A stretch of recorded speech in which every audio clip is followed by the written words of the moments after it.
The great chamber floated in the darkness of space, a massive ring of metal and light where thousands of alien species gathered to decide the fate of worlds.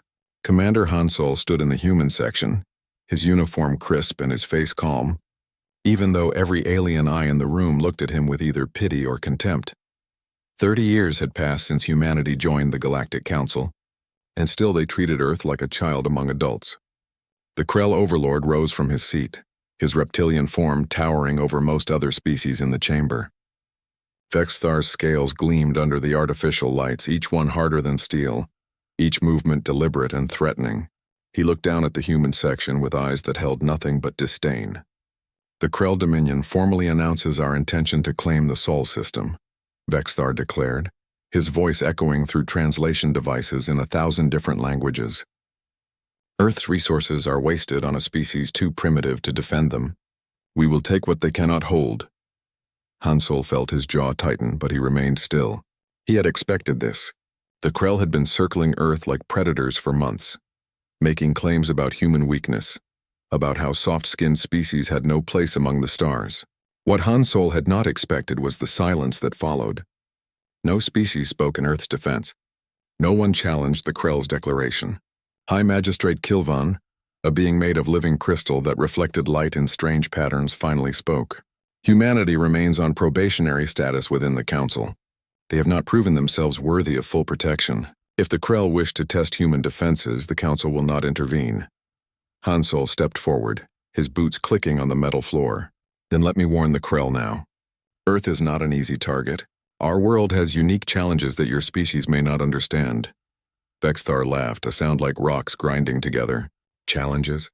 You mean your weak gravity? Your thin atmosphere? Your pathetic fleet of 30 ships?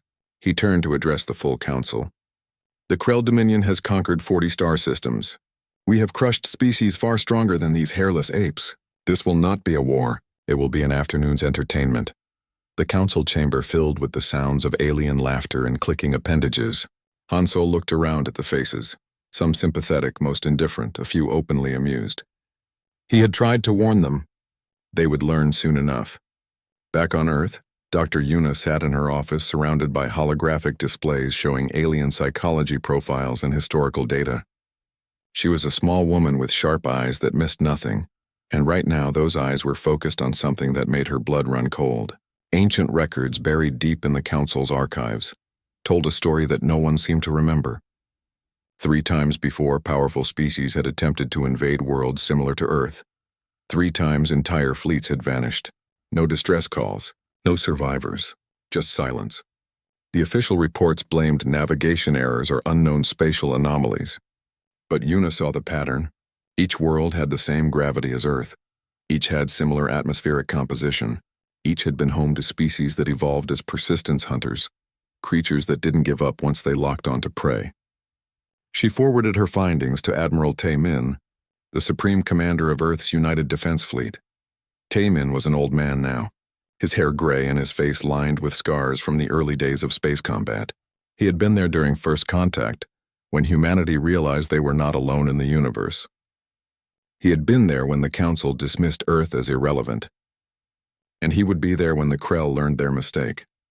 Tae-min read Yuna's report 3 times before he finally leaned back in his chair.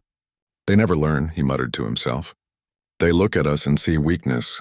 They don't see the survivors. He activated his command console and began issuing orders. All human ships were to return to the Sol system immediately. Every defense platform was to be brought online. Every reserve unit was to be activated. The civilians would need to be prepared but not panicked. Earth had survived ice ages and asteroid impacts and global wars. They would survive this too. The Krell fleet assembled at the edge of their territory, a massive armada of 200 warships. Each vessel was a masterpiece of military engineering, equipped with plasma cannons that could melt through hull plating, shields that could withstand nuclear detonations, and engines that could cross star systems in days. The fleet's commander, Admiral Zexkar, stood on the bridge of his flagship and watched the stars ahead. "Set course for Earth," he commanded. Standard invasion formation. We will crush their defenses in orbit, bombard their cities into submission, and claim their world before the cycle ends. His officers saluted with clawed hands across their chests. The Krell way was simple. Might made right, and the Krell had might beyond measure. They had never lost a war. They had never retreated from battle. They had never encountered prey that fought back effectively. On the Zenith Ring, species from across the galaxy placed bets on how quickly humanity would surrender. Some said hours, others said days. A few optimistic souls suggested weeks, but they were laughed at. Everyone knew the truth. Humanity was about to learn the harsh lesson that all weak species eventually learned. The strong take what they want, and the weak suffer what they must. Han Solo returned to Earth on a fast courier ship. He met with Admiral Taman in the underground command center beneath the mountains of Colorado. The room was filled with displays showing the positions of every human ship, every defense platform, every weapon system that Earth possessed. It looked pitiful compared to what was coming. Can we win? Han Solo asked directly. Taman smiled, and it was not a pleasant smile. Win, maybe not. But we can make them regret ever hearing the name Earth. We've been preparing for this since we first reached the stars. Every human who ever lived fought against something trying to kill them. Our ancestors survived predators that could run faster, animals that could bite harder, diseases that killed millions. We're still here because we don't know how to quit. He pulled up a tactical display showing the Sol system. The Krell think they're hunting prey. They're wrong. They're walking into a trap that has been 4 billion years in the making. Earth doesn't just breed survivors, Commander. It breeds monsters, and we're about to show them what that means. Han Solo looked at the display and nodded slowly. The Krell were coming. Let them come. They called Earth a snare, but their pride would lead them into flames they could not imagine. The warning had been given. Now came the lesson. The Krell fleet crossed into the Sol system like a sword cutting through darkness. 200 warships moved in perfect formation, their hulls reflecting the distant light of Earth's sun. On the bridge of the flagship, Admiral Zexkar watched his displays with satisfaction. His sensors showed exactly what he expected. A pathetic human defense fleet of 30 capital ships, scattered and poorly positioned. This would not even qualify as a real battle. Send the surrender demand, Zexkar ordered. Give them 1 rotation to respond. After that, we begin orbital bombardment. The message went out across all frequencies, translated into crude human language. The Krell demanded immediate and unconditional surrender. They demanded that Earth's governments disband, that humanity accept Krell rule, that they hand over their resources and technology. The response came quickly, but it was not what Zexkar expected. Come and take it, said a calm human voice. Admiral Taman's words were simple and clear. Nothing more needed to be said. Zexkar felt his blood heat with rage. How dare these primitives refuse? How dare they challenge the Krell Dominion? He would make an example of Earth that would echo across the galaxy for generations. What Zexkar did not see were the hundreds of ships his sensors dismissed as irrelevant. Mining vessels, construction platforms, cargo haulers, civilian craft that seemed to scatter in panic as his fleet advanced. His computers marked them as non-threats and filtered them from the tactical display. It was a mistake that would cost him dearly. Captain Jiwoo stood on the bridge of the UDS Indomitable, watching her own displays with cold calculation. Her ship was Earth's newest stealth carrier, invisible to Krell sensors, hidden in the shadow of Jupiter's largest moon. She was young for a ship captain, barely 30. But she had earned her position through brilliance and an ability to think 3 steps ahead of any enemy. All wings report ready, her tactical officer announced. Hold position, Jiwoo commanded. Let them come deeper into the system. We want them committed before we spring the trap. Throughout the Sol system, similar scenes played out on dozens of ships. Captains and commanders watched the Krell advance, their fingers hovering over weapons controls waiting for the signal. The human fleet appeared to retreat, pulling back toward Earth in apparent panic. The Krell took the bait and accelerated their pursuit. On Earth, Warrant Officer Hae-jin worked in a cramped station aboard a defense platform above the Pacific Ocean. She was a combat engineer, which was a polite way of saying she specialized in creative ways to destroy things. Around her, teams of technicians made final adjustments to systems that had been in development for years. How's the minefield looking? She asked, not looking up from her console. 2,300 autonomous defense drones deployed, a technician replied. Each one armed with shaped nuclear charges. The Krell won't see them until it's too late. Hae-jin smiled grimly. Good, what about the railgun platforms? Hidden in the asteroid belt, just like you designed. powered down and radiating no heat signature. They'll read as space debris until we activate them. This was what humanity did best. They couldn't match the Krell in raw firepower or advanced technology. But humans were experts at making the best of what they had, at turning weakness into strength, at fighting dirty and winning ugly. Every defense system around Earth had been designed with one principle in mind: make the enemy pay for every meter of space they cross. Dr. Yuna sat in a briefing room at Fleet Command, addressing a room full of senior officers. Holographic displays showed detailed analysis of Krell biology, psychology, and military doctrine. The Krell are apex predators from a death world, she explained, highlighting anatomical diagrams. On their homeworld, they hunt in packs and dominate through overwhelming force. Their entire military structure is built on this foundation. They expect prey to either fight back directly or run away. They have no experience with prey that lures them into danger. The Admiral raised his hand. So we make them think we're running? Exactly, Yuna confirmed. The Krell mistake caution for cowardice. Every time we retreat, they become more aggressive, more certain of victory. They'll push deeper into the system, ignoring their flanks, convinced that one more push will break us. And that's when we hit them from every direction at once. Admiral Tayman added from the head of the table. We don't fight them ship to ship. We swarm them. We ambush them. We make them afraid to advance and afraid to retreat. The briefing continued for hours, refining the plan, accounting for variables, preparing for every contingency. When it ended, Tayman stood alone in the empty room looking at the tactical display.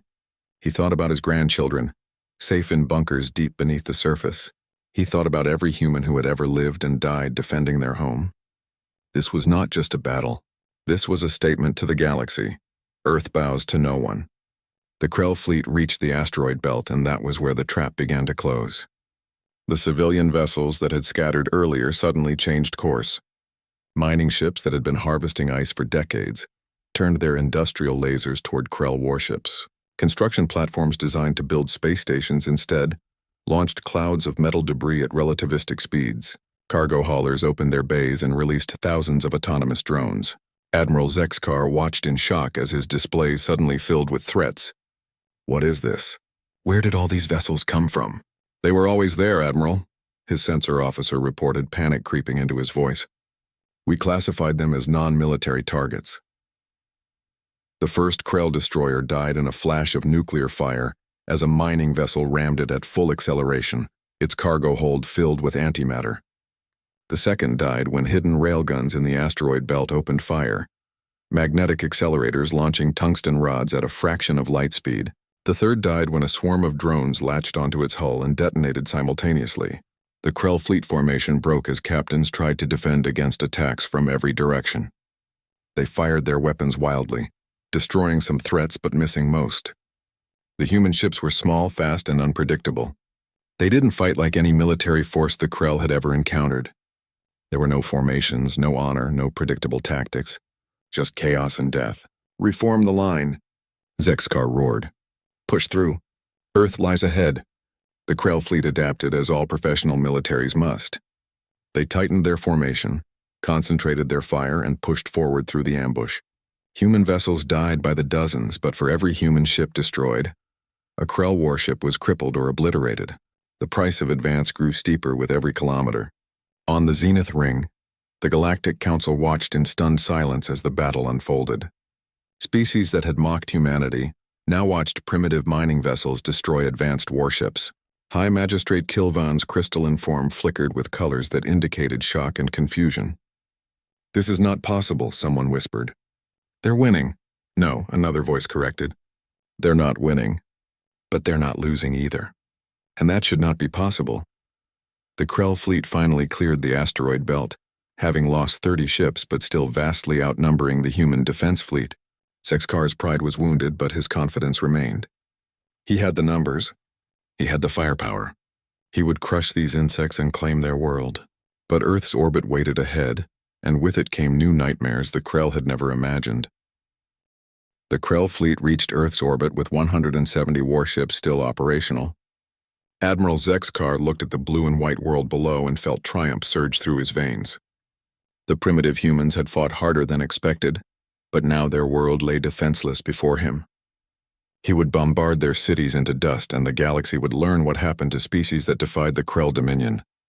"Prepare orbital bombardment," he commanded. "Target their major population centers first. I want them to watch their civilization burn before they surrender." The human defense fleet floated in a loose formation between the Krell and Earth, looking pitiful and desperate. Zexkar almost felt sorry for them. Almost. He raised his claw to give the order to fire, and that was when everything went wrong. The empty space around the Krell fleet suddenly filled with ships. Stealth carriers decloaked on all sides, their bays already open and launching fighters. Capital ships that sensors had marked as destroyed powered back online, their reactors hidden behind false readings. Defense platforms that seemed inactive roared, to life with weapons that humanity had kept, secret for exactly this moment. Captain Jiwoo stood, on the bridge of the Indomitable as her carrier, released its full complement of fighters. "All squadrons execute Hornet Protocol. No dogfighting, no heroics. Hit and run. Make them chase ghosts." Lieutenant Bo-Ra led her fighter squadron into the chaos, her reflexes sharp and her fear pushed deep down where it could not touch her. The Krell ships were massive and powerful, but they were also slow to turn and slower to adapt. Human fighters swarmed around them like angry insects, each one carrying missiles tipped with nuclear warheads. "Target acquired," Bo-Ra announced calmly. "Fox 3. Her missile streaked toward a Krell cruiser, accelerating to incredible speed before detonating against the ship's shield at point-blank range. The shield held, but the feedback surge overloaded systems across the cruiser's port side. Bo-Ra was already banking away, her fighter's engine pushed to maximum as she dove toward Earth's atmosphere to break pursuit. "They're following." Her wingman called out. "Good," Bo-Ra replied. "Lead them low. So let's see how well their ships handle atmospheric entry at combat speed." 3 Krell fighters pursued her into Earth's upper atmosphere, their more powerful engines closing the distance. Bo-Ra waited until she could see clouds below, then executed a maneuver that only someone who grew up on Earth could imagine. She used the planet's gravity and atmosphere like a slingshot, diving deep before pulling up at an angle that would have torn most ships apart. The Krell fighters tried to follow and learned too late that their shields were not designed for atmospheric friction at those speeds. 2 burned up completely. The 3rd managed to climb back to space, badly damaged. Major Sang-woo led his marine boarding teams on a different kind of assault. While fighters distracted the Krell fleet, armored pods launched from hidden positions on Earth's moon. These pods were designed for one purpose: to punch through ship hulls and deliver soldiers directly into enemy vessels. Sang-woo's pod hit a Krell destroyer amidships, cutting through armor like a knife through flesh. The boarding ramp dropped and Marines poured out, their weapons already firing. The Krell crew fought back with plasma rifles and claws, but they were not prepared for humans who had trained for this exact scenario in every possible variation. "Breach teams, head for engineering," Sang-woo ordered over the comm. "We're not here to take prisoners. Sabotage everything and get out." The Marines fought through the ship deck by deck. They did not try to capture the vessel. They did not try to hold territory. They planted explosives on reactor coolant systems. They corrupted navigation computers with viruses. They vented atmosphere from life support sections. Within minutes, the destroyer was crippled and its crew was too busy trying to survive to fight back effectively. "Extraction in 30 seconds, Sang-woo called out. "Fall back to the pod." The Marines retreated in good order, leaving behind a ship that would take weeks to repair.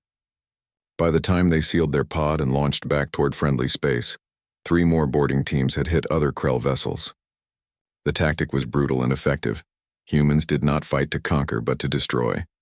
Admiral Zexkar watched his fleet fall apart and could not understand what was happening.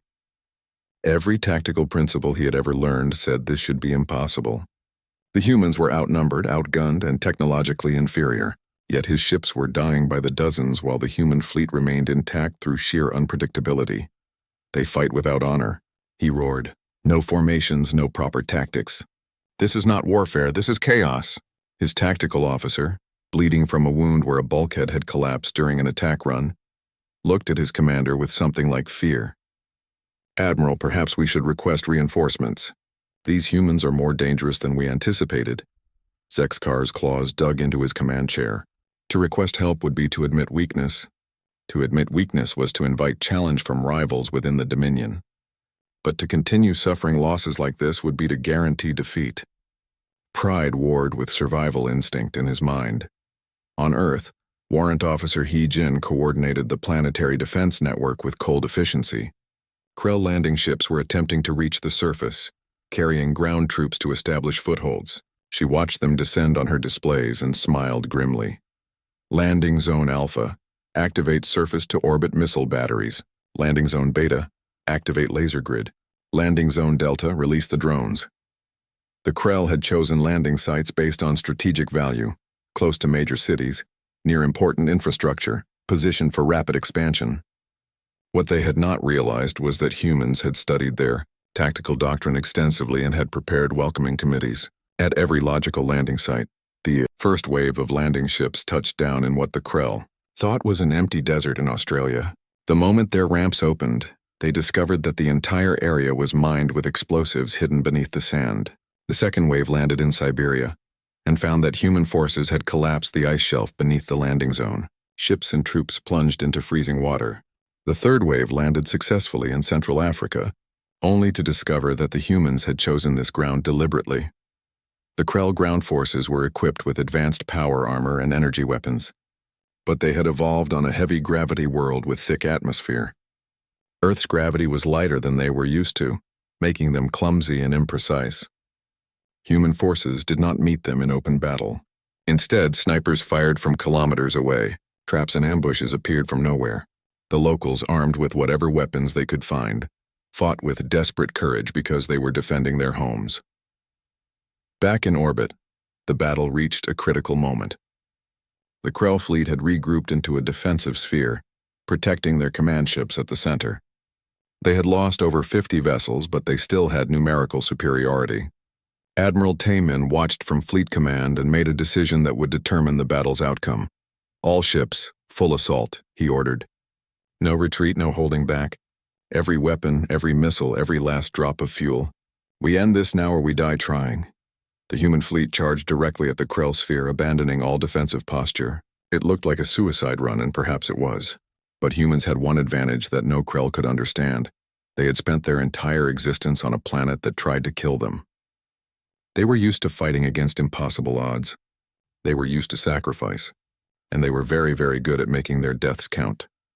Commander Hansol watched from his station as the final assault began. Ships on both sides died in spectacular explosions. Fighters rammed into cruisers when their missiles were exhausted. Defense platforms fired until their power cores overloaded. And through it all, Earth remained unconquered, her people unbowed, her defenders willing to pay any price for freedom. The Krell fleet began to break. The message reached Overlord Vexithar on the Zenith Ring like a blade to the heart. Admiral Zexkar's fleet was broken, scattered, retreating in disorder from Earth's orbit. Over 100 Krell warships destroyed or crippled. The pride of the Dominion humiliated by a species the galaxy considered primitive. Vexthar felt rage unlike anything he had experienced before. "Assemble the Second Fleet," he commanded, his voice deadly calm. 300 ships. Include the Dreadnought-class vessels.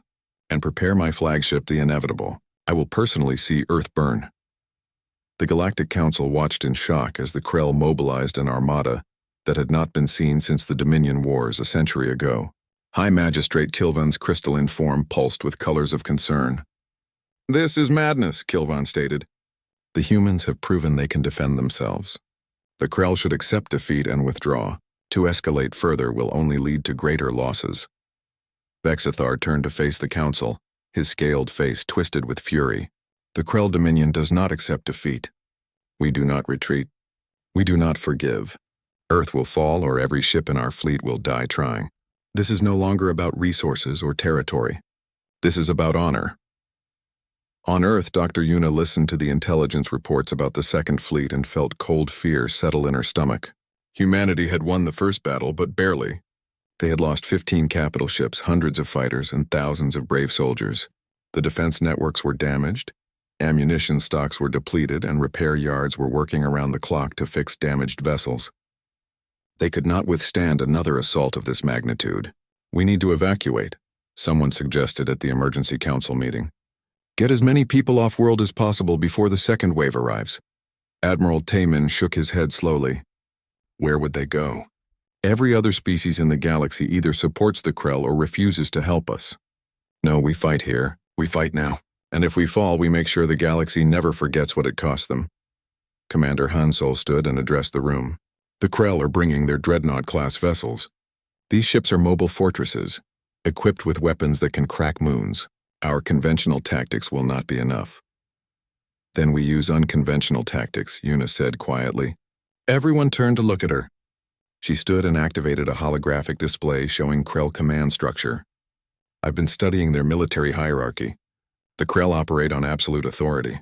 Every ship answers to a commander. Every commander answers to an admiral.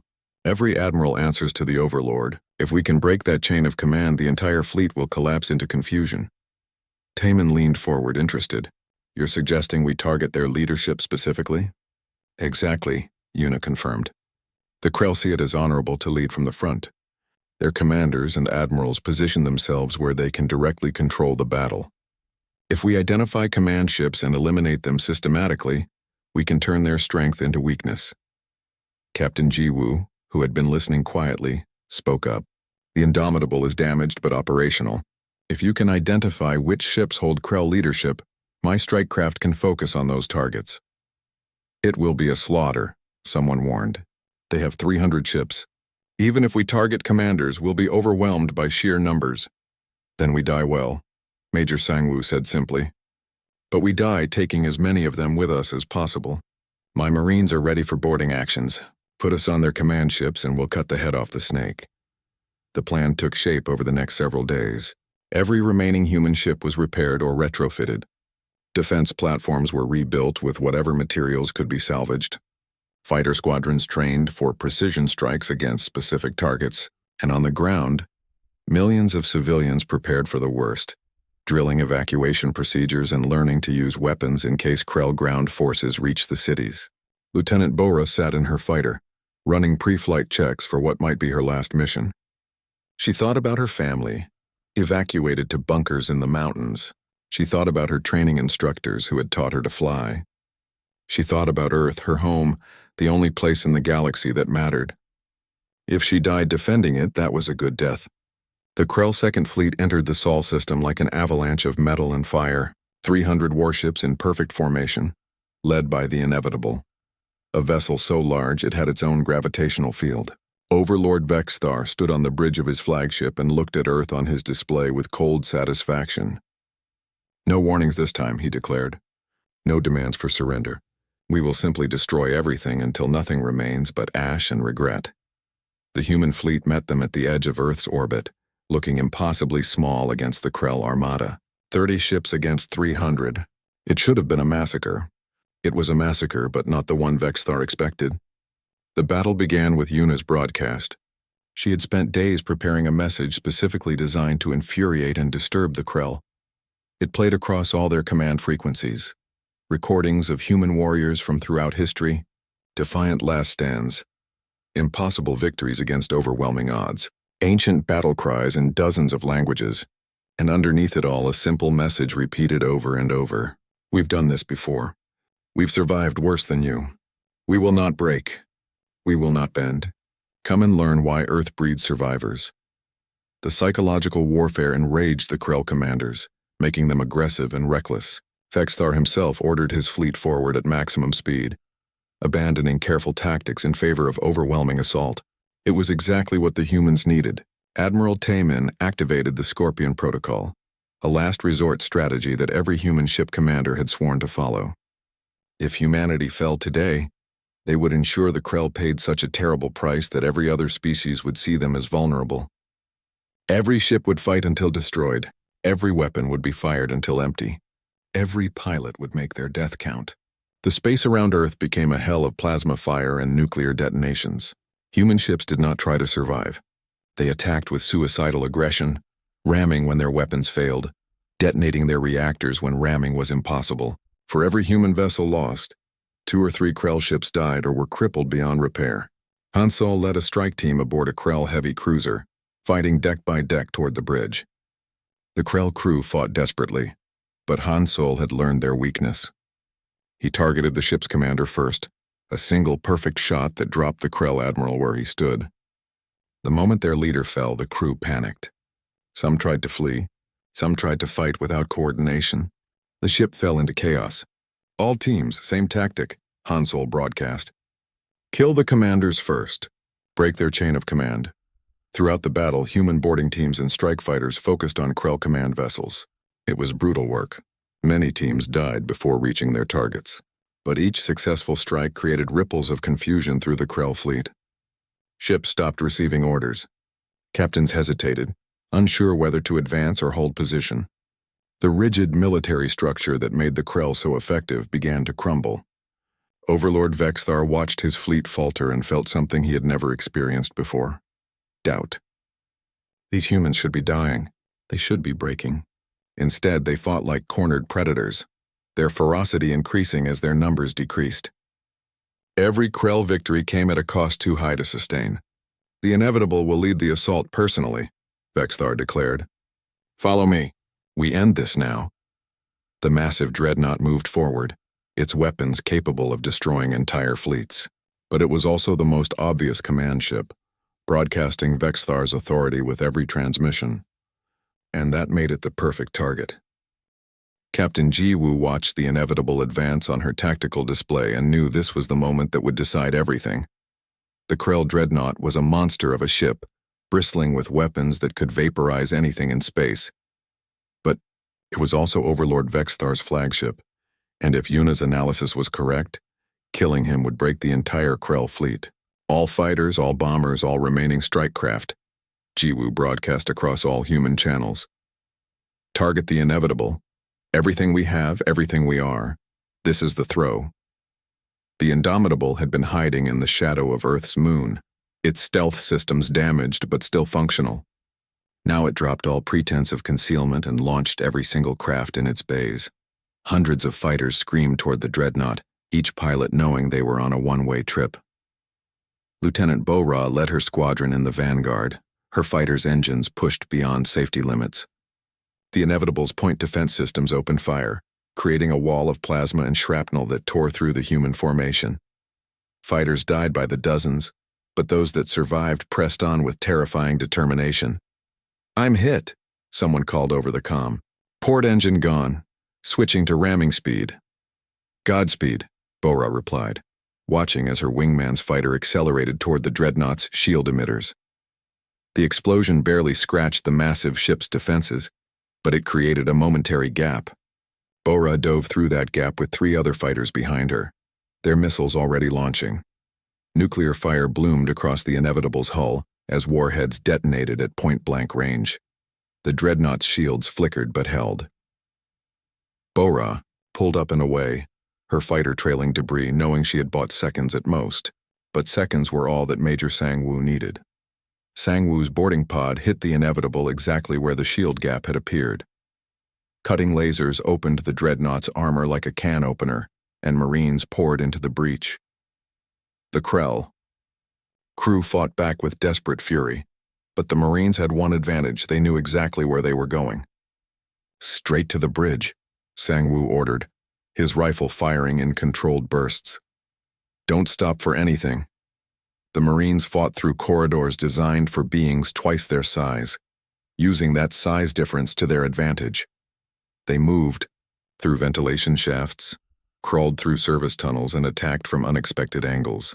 The Krell were stronger and better armed, but the humans were fighting with the desperation of a cornered species. Overlord Vexthar stood on his bridge and watched the battle displays with growing horror. His fleet was dying. 300 ships had become 200, then 150, the numbers dropping faster than he could process, and now human soldiers were aboard his flagship, fighting toward his position. Seal the bridge, he commanded. All security forces stop them. But stopping humans turned out to be like stopping a flood. They did not advance in formation. They did not follow predictable tactics. They simply kept coming, wave after wave, each Marine willing to die if it meant the next one could advance another meter.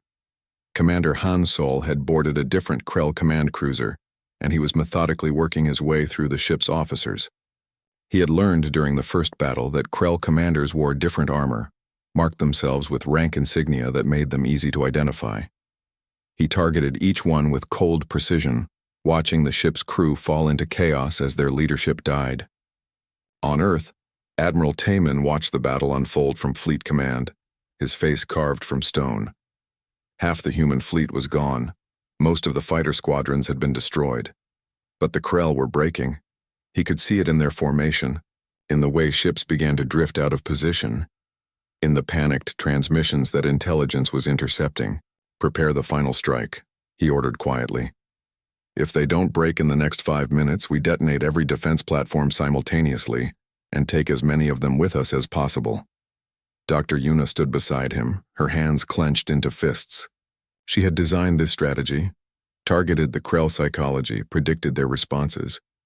But prediction and reality were different things. She watched young pilots die on the displays and wondered if her theories were worth the cost. Major Sang-Woo's. Marines finally reached the Inevitable's bridge after fighting through 3 decks of Krell security. Half his team was dead. The survivors were wounded and exhausted. But they had reached their target, and that was all that mattered. The bridge doors were sealed with armor designed to withstand orbital bombardment. Sang-Woo pulled out his last explosive charge and pressed it against the door. "When this blows, we go through fast. The Overlord dies, whatever else happens." The explosion tore the doors apart.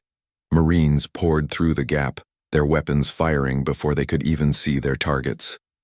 The bridge defenders fought back with plasma rifles and raw strength.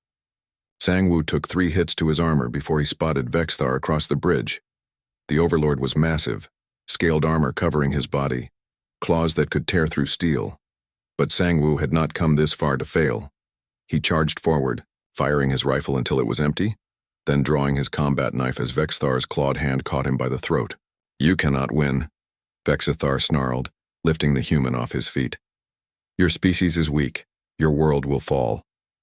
Sang-Woo smiled through the pain, blood running from his mouth. "Already won. Just too stupid to know you're dead." He triggered the explosive he had hidden in his armor. The blast killed them both, along with everyone else on the bridge. But it also destroyed the Inevitable's command center, and with it went Overlord Vexthar, Supreme Commander of the Krell Second Fleet. The effect rippled through the Krell armada like a shockwave. Ships that had been advancing suddenly stopped, their commanders unsure what to do without orders from above. The rigid chain of command that made the Krell so effective had become a fatal weakness. Without clear leadership, the fleet began to fracture. Some ships tried to retreat. Some tried to continue the attack. Some simply held position, waiting for orders that would never come.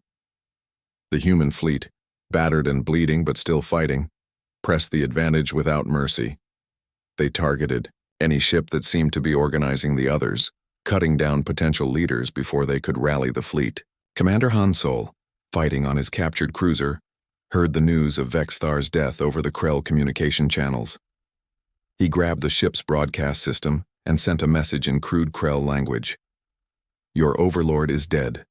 Your fleet is broken. Retreat now or join him in death." The remaining Krell ships, leaderless and demoralized, began to withdraw. Some fought to the end, their crews too proud to flee. But most ran, jumping to hyperspace as quickly as their damaged engines would allow. In less than an hour, the Second Fleet had gone from 300 ships to scattered survivors fleeing in every direction. Earth's orbit fell silent except for the automated distress beacons from damaged ships. The battle was over. Humanity had survived, though the cost had been terrible. Admiral Tae-min sat in his command chair and allowed himself one moment of weakness. He put his face in his hands and wept for all those who had died. 3 weeks later, the Galactic Council convened an emergency session. Every species that had mocked humanity now watched footage of the Battle of Sol with expressions of shock, fear, and grudging respect. High Magistrate Kilvan stood before the assembled delegates and spoke in a voice that carried no trace of condescension. The Council must address the matter of Earth's status. Humanity has proven themselves in ways we cannot ignore. Admiral Taemin attended via hologram, still too busy coordinating relief efforts to travel in person. "You asked how a primitive species survived. We survived because survival is all we know. Earth is not a kind world. It tried to kill our ancestors with ice ages, droughts, predators, diseases, and disasters.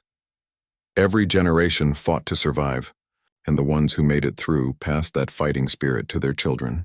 You saw us as weak because we were not born strong, but we became strong because we had no choice. The council debated for hours. Some species wanted to grant humanity full membership immediately. Others feared what humanity represented, a reminder that technological superiority did not guarantee victory, that desperation and determination could overcome any advantage. The Krell sent a delegation, led by a new overlord who had witnessed the battle from a distance. He stood before the council and spoke words that no Krell had ever spoken to another species. The Dominion requests a formal peace treaty with Earth. We also propose a military alliance. We have learned that strength alone is not enough. The humans fight in ways we never imagined, and they fight without fear. We would rather have them as allies than face them as enemies again. Commander Hansol and Dr. Yuna were offered positions on the Council's Strategic Defense Committee. They accepted, with one condition: Earth would never again be dismissed or underestimated. The Council agreed. Captain Ji-Woo, promoted to Commodore, led a joint training exercise with forces from a dozen species. Alien officers watched in amazement as human tactics were demonstrated: controlled chaos, aggressive improvisation, and a complete willingness to sacrifice for victory. A young alien cadet approached Ji-Woo after the exercise. "Why do humans fight so strangely?" the cadet asked. Ji-Woo smiled and looked up at the stars.